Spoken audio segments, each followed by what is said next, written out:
ಅತಿ ಹೆಚ್ಚು ಪ್ರೋಟೀನ್ ಅಂಶಗಳನ್ನು ಒಳಗೊಂಡಿರುವ ಕಡಲೆಕಾಯಿ ಆರೋಗ್ಯವನ್ನ ಸುಧಾರಿಸಲು ಸಹಾಯ ಮಾಡುತ್ತದೆ.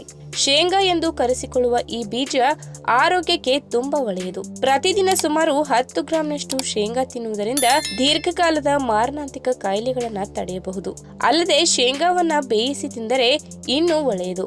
ಕ್ಯಾನ್ಸರ್ನಂತಹ ಅಪಾಯಕಾರಿ ಕಾಯಿಲೆಯ ಜೀವಕೋಶಗಳ ಬೆಳವಣಿಗೆಯನ್ನ ತಡೆಯುತ್ತದೆ. ಶೇಂಗಾದಲ್ಲಿ ಹೆಚ್ಚು ಫೈಬರ್ ಅಂಶವಿದ್ದು ಇದು ಮಲಬದ್ಧತೆ ಸಮಸ್ಯೆಯನ್ನ ಸುಧಾರಿಸುತ್ತದೆ.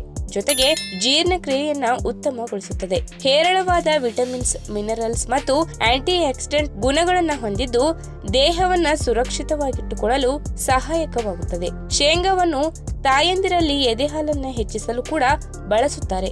ಅಲ್ಲದೆ ಮೂಳೆಗಳನ್ನ